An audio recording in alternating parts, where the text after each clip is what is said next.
Hmm. So Shavua Tov, everyone. I'm recording this 10:30 at night on Motzash, right before the small intimate kenes is starting. I wish I could be there with you. As many of you know, in a great stroke of synchronicity, both this kenes devoted to Reb Zalman's thought and influence and carrying it forward. Both this kenes and what the intensive week of learning for the Aleph ordination program are starting at the exact same time on Sunday. And because I have not learned the gift of kvitzas derech or bilocation and can only dance in one chasana, my obligations as a teacher are bringing me to the what we call Smicha Week.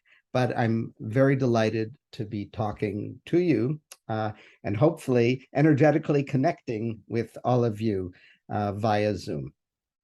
And I thought maybe because it is Motzei Shabbat, what came to me to share with you are a couple of teachings of Reb Zalman that I'd like to open out that are concerned with what I call deep Shabbat, that is the very end of Shabbat Suda Shlishit and the moment of Havdalah.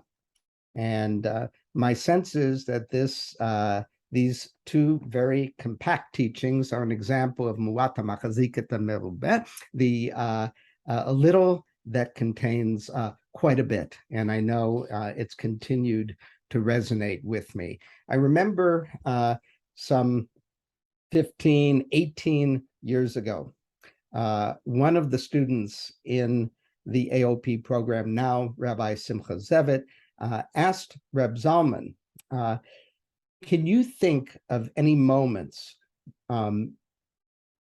where longing and fulfillment come together? And so Reb Zalman responded quite quickly, actually, yes. That is the moment of Suda Shlishit, where longing and fulfillment coincide. And that's a very interesting asana to hold.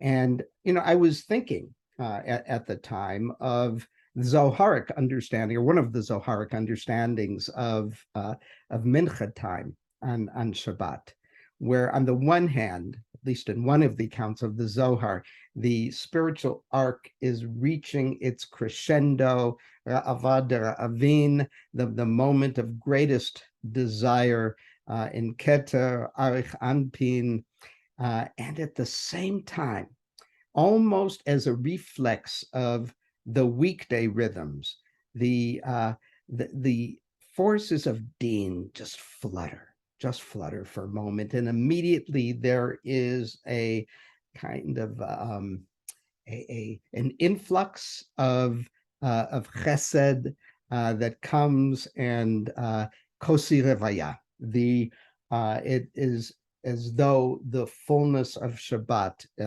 is refilled, is overflowing. And it struck me, I'd like to kind of share with you a text that many of you know almost al peh from the B'nai Machshava Tova of the Pia Zetzner. And let me see if I can read it from the Sefer. It's not exactly Kiddush Levana Oisius, it's kind of small, but let's see how I can do here. Uvechoshech atem yoshvim. And there you're all sitting at Suda Shlishit.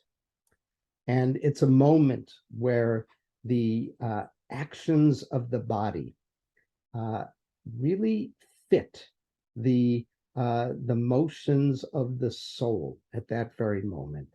And he adds, Ki it choshech ve'it choshech. For there are two different kinds of darkness. Concerning the divine, it is written, Yasher choshech sitro, that God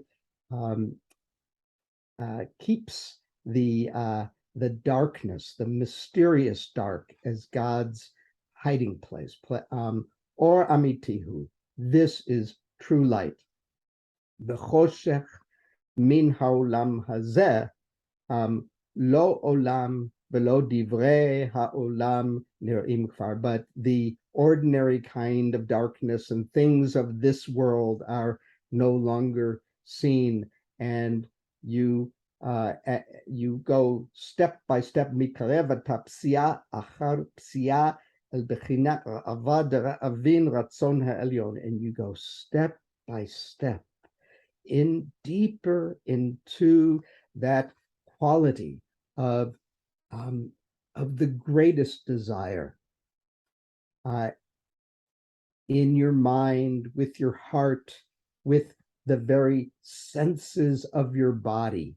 You enter into this place, resting in the darkness, and you are no longer seeing things of this ordinary world anymore, but rather Hashem mistater b'choshech, the concealed God in the mysterious dark, which is light.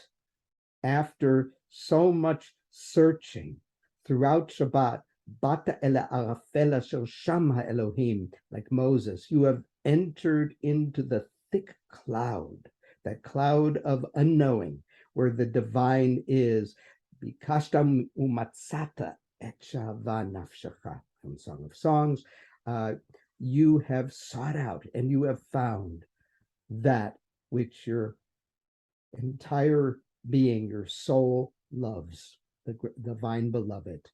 Mikarevet hi elav v'nameset b'kedushato.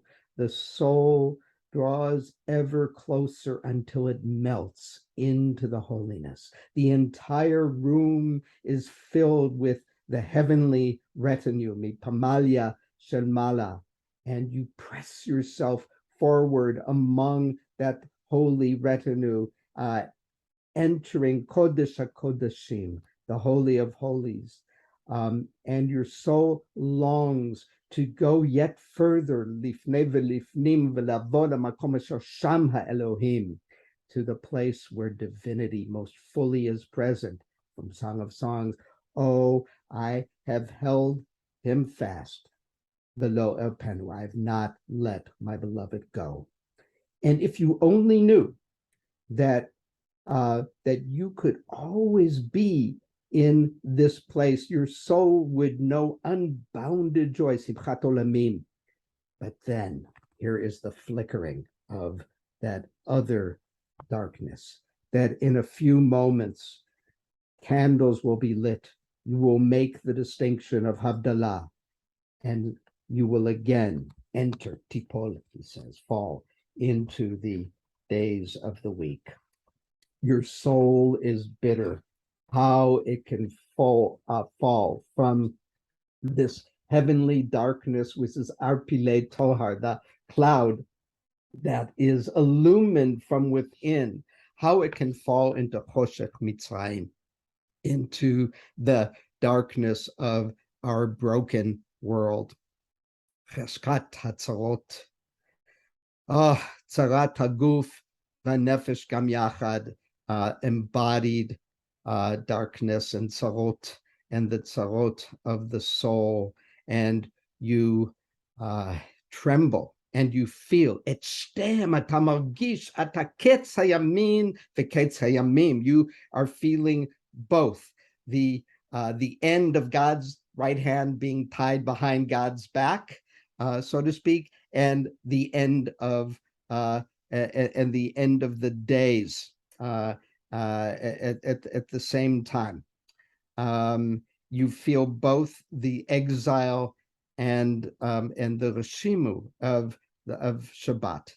Hatre gavne shel chashucha nevkim ata becha b'shalosh seudot. Now this is the line that I love so much. These two hues of darkness wrestle within you at this moment, or maybe better yet, you are holding both of them. And he gives a beautiful mashal of a beloved son that has spent a Shabbat with the king and now must separate from the beloved.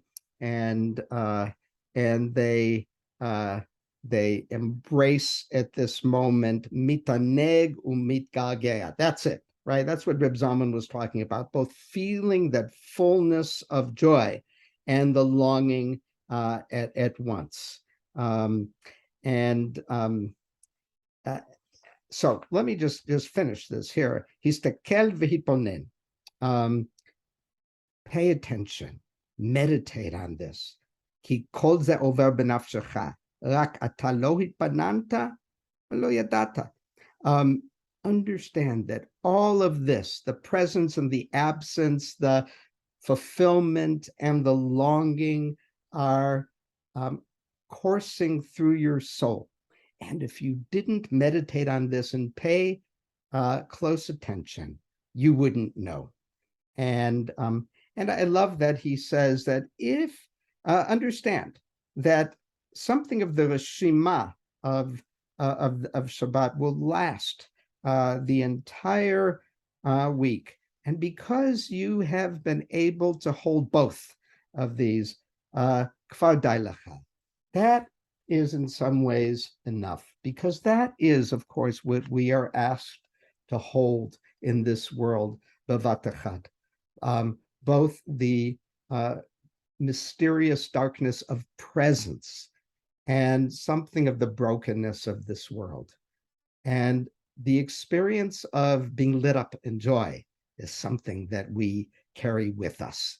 And so that is a teaching that I'm taking away with me from Reb Zalman, augmented, of course, by the Piazetzner. And I remember spending some time with this text with Reb Zalman and talking about it. The second thing will be much shorter, and that has to do with Havdalah.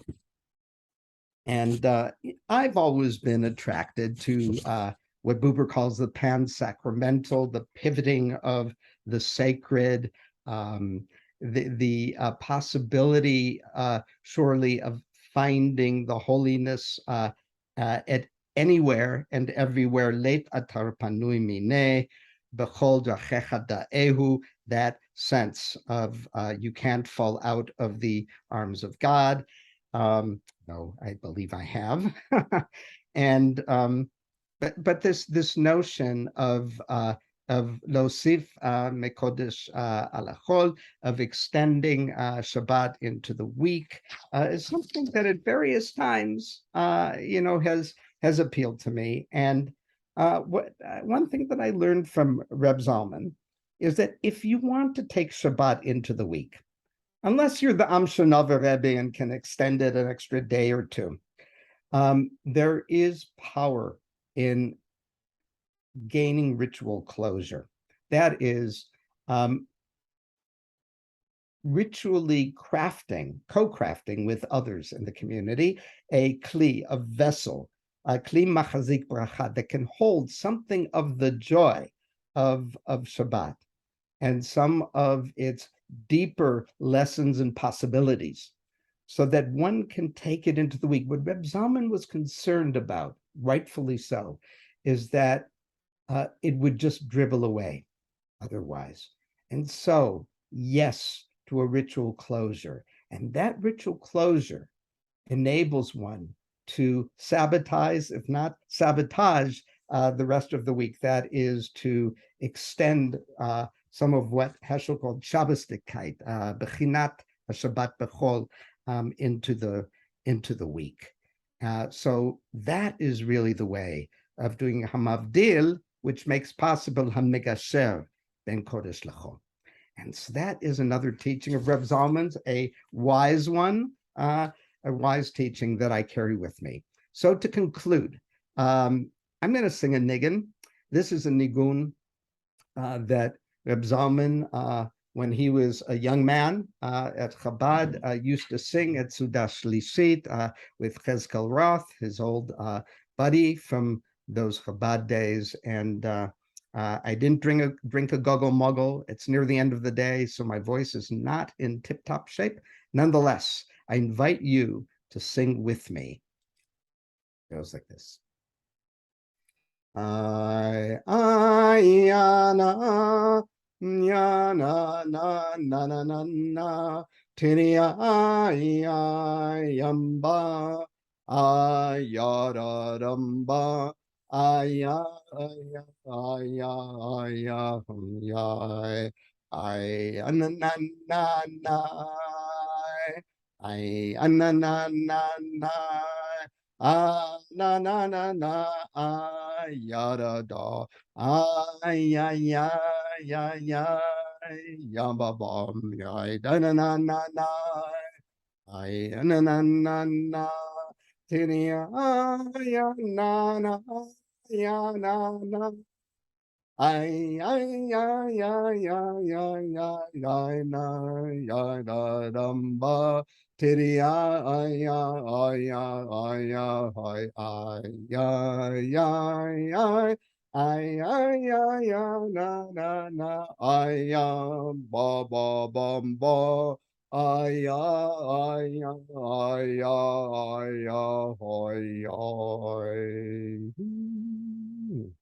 So I wish everyone Sefer Bachot, may inspiration come to you, radical new ideas, milin chadatinatikin, new old teachings and words. May you spark each other, and may the tzinorot open. May this be for the good. Gitvach, Shavua Tov, and much love from Ann Arbor. Adkan.